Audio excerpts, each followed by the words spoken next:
I'm just going to be as raw and as candid with you guys as I know to be. I know I've been making a lot of these videos and they feel pretty scripted and just real rigid on just everything that I want to say about my journey. And although it's important, I think it's also really important to just be raw, candid, and open about my battle with depression. And it's real, it's dark, it's heavy, it sucks. And I remember feeling like it would never end, like feeling like like that was my new normal. It was like this feeling of it's never going to change. You're going to feel like this every single day for the rest of your life because, well, I mean, really, the battle is real in your head. It's dark. Um, and I know that feeling of hopelessness where it's like you feel like you've tried everything and nothing works. I remember sitting there and just looking around and thinking like, man, how in the world did I get here? I felt really embarrassed about it because I'm a strong guy. Like mentally I'm strong. I feel like I'm kind of strong, even though I'm like only 5'4". But I felt broken. I felt like my life was just out of control, even though nothing had actually changed in my world. And if you're battling depression and you kind of look around your life, maybe you feel like that too. Like, why is my head like this? Why am I thinking this way? And I know depression can also come from circumstances. Maybe you lost a loved one. Maybe there's a big transition in your life, and there maybe you have reason. But in my case, there was almost no reason, really no reason for it. It was just like it came, this dark cloud, and I couldn't get out of it. Um, and it was one of the most deceptive things I had ever experienced. It wasn't just sadness. It was like heavy. It was like suffocating me, and it was like telling me things that were completely not true. And I think if you're in it, those thoughts don't feel like lies. They actually feel very real. They feel like it's the truth. But sometimes we're in the middle of all of that. Even though I know that I didn't feel strong, I realized that I couldn't stay in that place. It was like I have to do something. Um, I didn't have a big like I just knew that I had to start doing something different.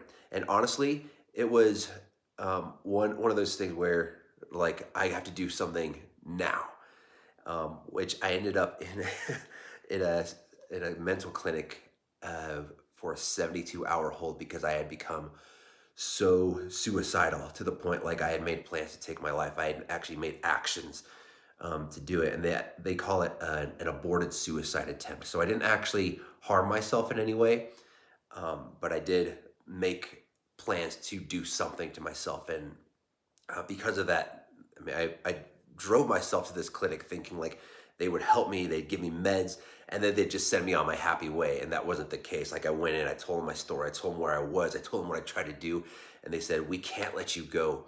Like the doctor is really worried. And so we're going to keep you for the next 72 hours to make sure that you're okay, to make sure that that you don't harm yourself." And so one of the things that I started doing, even while I was there for 72 hours, they didn't actually help me mentally. But the good thing is that they kept me safe. They kept me safe. They kept me from harming myself. But when I got out, it was like I didn't actually feel better. But it was like when I got out, it was very sobering as to Tim, you have to really start working on yourself. You can't stay here. And so I did. I started doing everything in the book. I went to talk therapy. I started taking meds. I started doing. They think it's called a theta chamber. It's basically they spin you around in this capsule, kind of like EMDR in a way, but maybe a little bit more intense. And yes, I did that for 30 days straight. And what else did I do? Yeah, and one of the things that I did is I just always kept somebody on the line. Like I kept talking, I kept opening up. Um, because here's the thing with depression is that you can't fight the battle alone. And that's what depression will tell you. That's what your mind will deceive you to think is that you are all alone in the fight. Nobody understands and there is no help. I've been in that place. It's dark, it's scary, it sucks.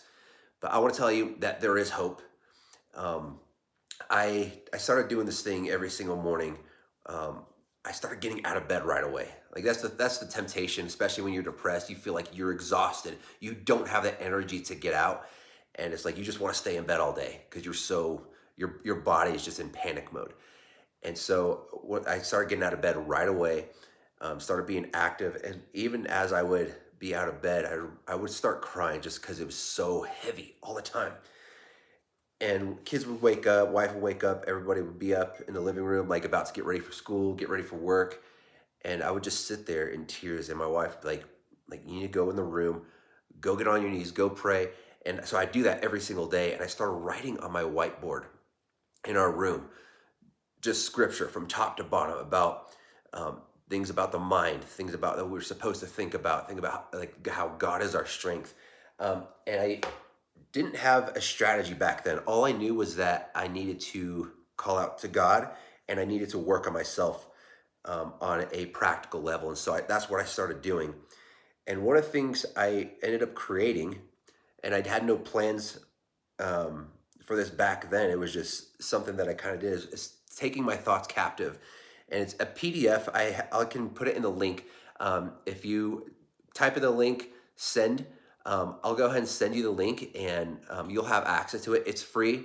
I don't have an online course. I don't have anything like that. I'm giving all this stuff away for free because I understand the importance of mental health, getting out of depression, and how dangerous it can be. Staying in depression and battling suicide ideation, it's a real thing. But take your thoughts captive. It's on the link. Again, just set it. Just type send, and I'll send you that link. It'll be super easy for you to access. You just got to put in your name and email and all that, and I'll get that to you. But anyway, this battle is not meant to be fought alone. You have the power and the authority to overcome it. And so I want to help you overcome it. I'm not a counselor.